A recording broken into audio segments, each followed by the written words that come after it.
Good morning, everyone. I would like to thank Councilmember Rinck for introducing these amendments that are very grounded in this political moment, which has very high stakes.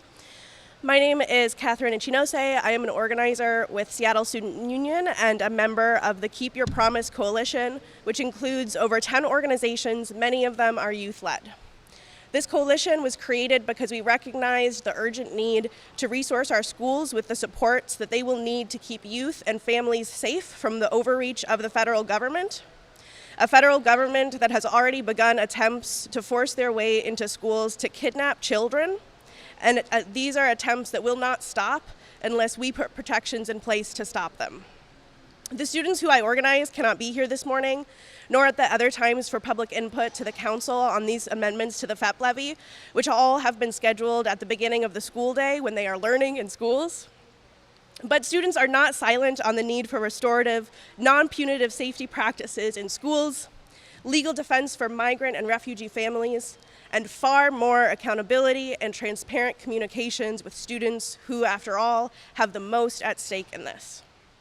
I am speaking on behalf of these students in strong support of Amendments 1, 5, 7, and 8.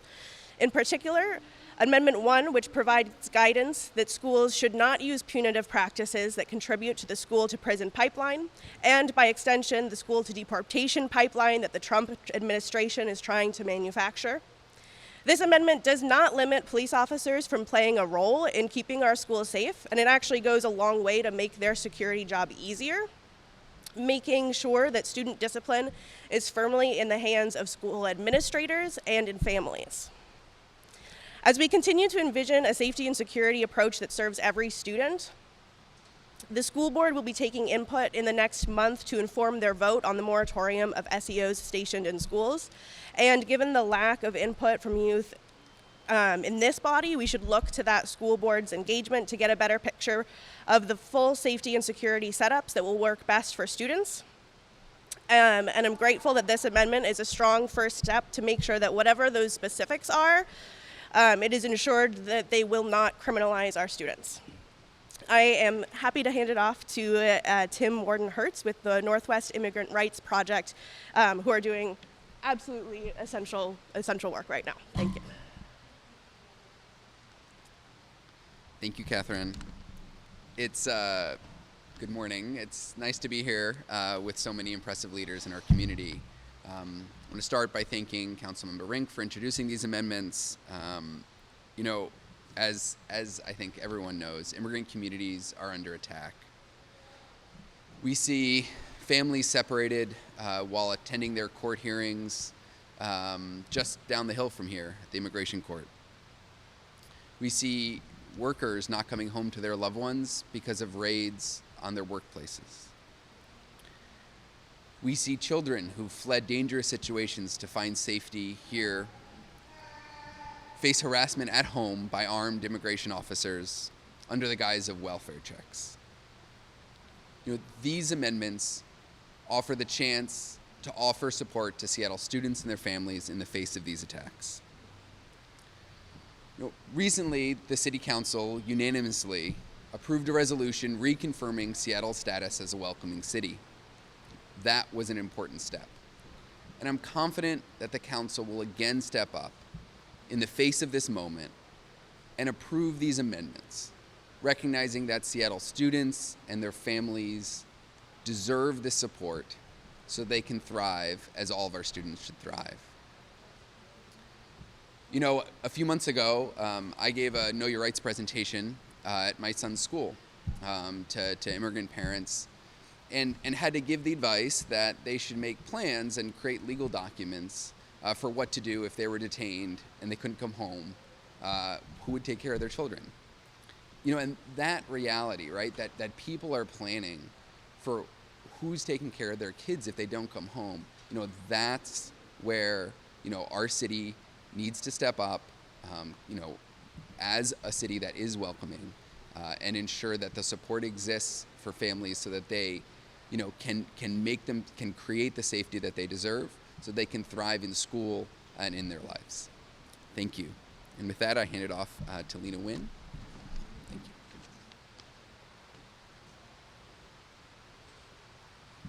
Good morning, everyone. My name is Lena, and I'm a restorative justice practitioner at the community organization WABLOC, which stands for Washington Building Leaders of Change. I am here to urge the council members to vote yes on the Amendment 7, investing in restorative practices. Restorative practices is violence prevention. In my 4 years of working in Seattle Public Schools, I have had the privilege of supporting young students in harnessing their anger, their frustration, their dreams and joys into powerful relationships with their peers at school using restorative practices. This year has been a specific year of growth and student-led work, which has proactively shifted school cultures to be places of belonging and with peer-to-peer accountability. We have facilitated 4 cohorts of junior circle keepers in our partner elementary schools, which have equipped our 4th and 5th graders with the skills and opportunities to facilitate community building spaces for younger grade levels and have increased their emotional intelligence and emotional regulation skills. Just this past Monday, I witnessed 2 student leaders keep circle spaces in a 1st grade classroom and saw the incredible joy that little students felt being held in space with their older students. Even more so, it was more powerful to witness the empathy, patience, and the support 1st graders could hold for each other. I saw students gently lean into each other, support students who struggled accessing circle, accessing verbal cues, and waited so patiently as others found words to do so. All of this because their teachers believed in restorative practices and worked with us together to implement it. Now imagine this across 8 classrooms in 1 school and multiply this across 3 to 4 school partnerships. This is just a snippet of the impact of one restorative practitioner's impact in our public school. It is necessary for the foundation of safety and well-being for our young folks, and it demands this levy's continuous support and investment. So I urge you all to please support us and to fund and believe in student safety through restorative practices.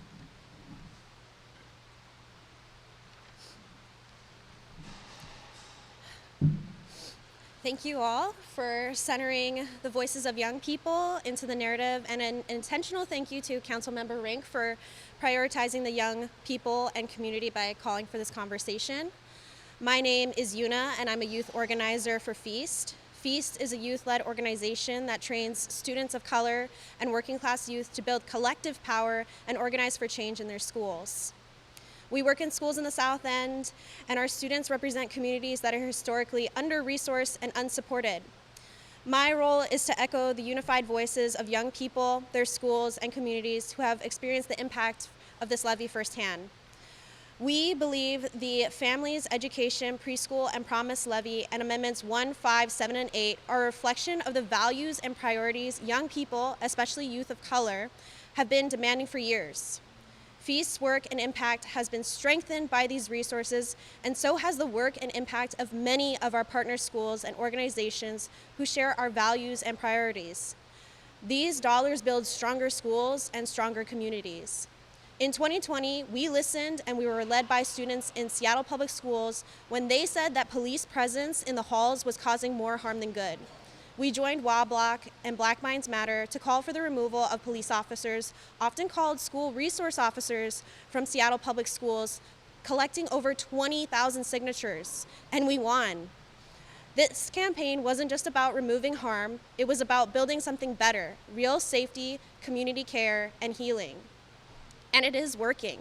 These equity-driven investments are already improving outcomes for young people. DEAL's 2022 FEPP report highlights gains in academic achievement, lower dropout rates, greater safety and belonging, and families feeling more centered in the education system. I've heard powerful firsthand accounts of what these investments mean to our city's youth. One student shared, "I understand that students can make a change with their voices, and I am now more confident in myself and about the impact I have on my community." Amendments 1, 5, 7, and 8 fund fresh food, restorative justice, and tangible support for youth and families navigating systemic barriers. They make it clear public dollars should be used to support, not criminalize young people. We urge the council and the school board to prevent the return of officers in our school and to pass these community-developed amendments and this levy. Let's keep investing in what works. Thank you, council members, and special thanks to Councilmember Rinck.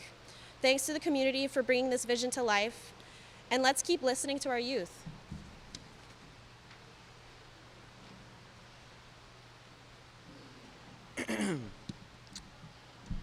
Hello, my name is Chayton. I'm the Executive Director of the Washington Youth Alliance and a proud graduate of Seattle Public Schools. I'm here today not only in support of Amendments 1, 5, 7, and 8, but to state unequivocally that the renewal of the FEPP levy is essential. This levy has funded the programs that made a difference in my life and in the lives of thousands of other students. It helped protect opportunity, expand access, and create pathways to success for young people across the city. It must be renewed. But I also want to call attention to how this process is being handled.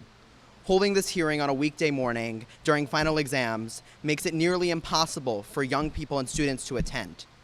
It sends a clear message that student participation is not a priority in this process. We hear a lot about young people shaping the future, but how is that possible when decisions about their lives are being made without them? But don't just take it from me. Here's a quote from Fatra, who is a junior at Franklin High School. Students want a counselor-first model that prioritizes early intervention and care. Amendment 7 helps make that possible by investing in restorative practices that are focused on healing, accountability, and community building. Students also see many opportunities to strengthen physical safety in schools through sustainable infrastructure investments. Keycard access systems, intercoms, and staff training can include and improve emergency response and daily safety and systems needed dedicated staffing to improve overburdening school personnel. Amendments 1, 5, 7, and 8 reflect priorities that young people have consistently called for: respect, support, nourishment, and approaches to safety that are restorative rather than punitive. And yet, this is about more than Seattle. Across the country, public education is being dismantled by authoritarian forces. Racial justice is under attack. Queer, trans, and immigrant youth are being criminalized. Youth leadership is being silenced. We are working to build schools in Seattle that can withstand that pressure. That means protecting mental health services, investing in students, and listening to the communities most impacted. That also means doing things differently. Excluding students from public decision-making, even unintentionally, undermines every commitment to make equity in our schools. If Seattle wants to live up to its values, this is the moment to show it. Thank you, and I'll now pass it to Councilmember Alexis Mercedes Rinck. Thank you, Chayton. And before I get started, I know we have some folks who have joined us. If you want to come on over and join us over here, join our coalition, please come on over. It's amazing to see everybody this morning turning out for young people and safety in our communities.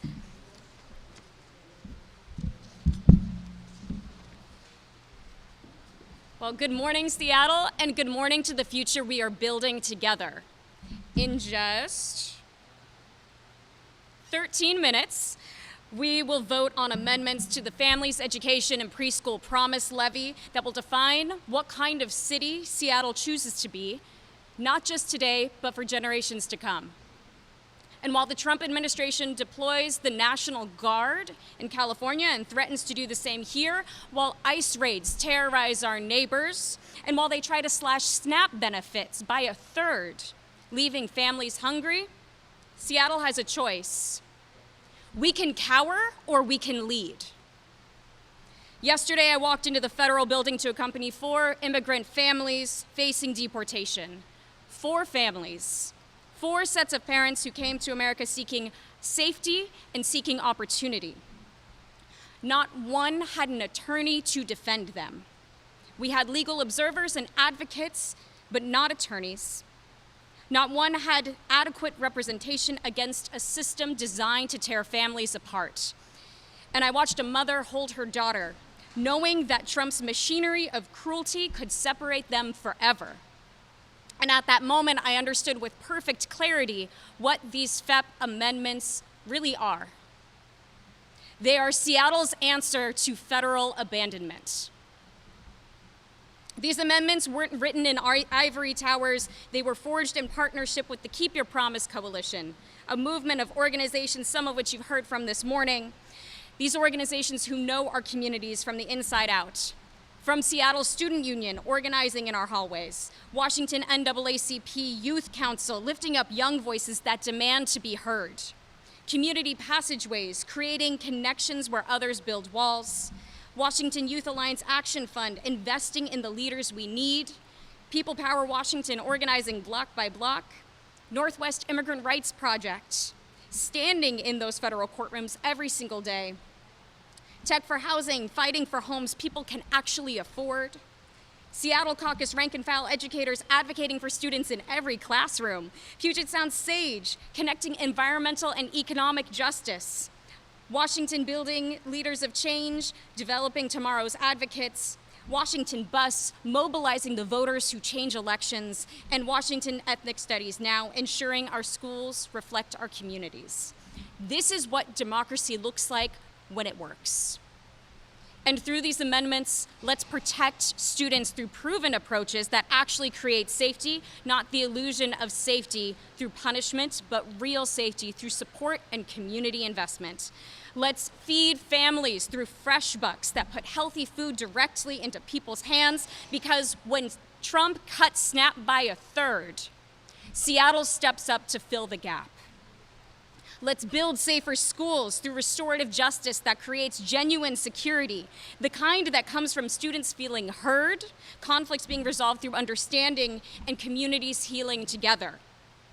And let's defend our neighbors by expanding legal services that will put lawyers in federal courtrooms, ensuring families have the representation they deserve while their lives hang in the balance. Every city council meeting is a choice between two Americas: Trump's vision of division, fear, and scarcity, or our vision of abundance, community, and justice. When they send in the National Guard, we send in teachers and social workers. When they cut food assistance, we expand it. And when they tear families apart, we fight to keep them together. This is how we build power. This is how we build the future, amendment by amendment, vote by vote, community by community. To my colleagues on council, join us. We can be remembered as the leaders who stepped up when our communities needed it most. We can unite as a community who looked at an unjust system and said, not on our watch, not in our city, not to our kids. The choice is yours, but the movement doesn't depend on your choice. We will build the Seattle our children deserve, with or without you. Seattle, we are not just passing policy today, we are proving that another world is possible. We are showing that when communities organize, when young people lead, when we choose each other over fear, we can build cities that work for everyone. They want us to believe that we have to choose between safety and justice. We reject that false choice. Real safety comes from investment, not incarceration. Real security comes from community, not criminalization. They want us to believe that resources are scarce. We know better.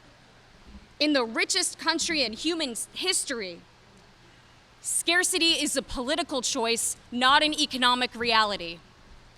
And they want us to believe that change is impossible, and we are the proof that they are wrong. To every student watching, we see you, we believe in you, and we refuse to give up on you. To every family facing uncertainty, Seattle stands with you, and we will not let you fall. And to every community that has been told you do not matter, you are the heart of this city. You are why we fight. This is Seattle's promise. This is our moment. And this is how we win. Thank you.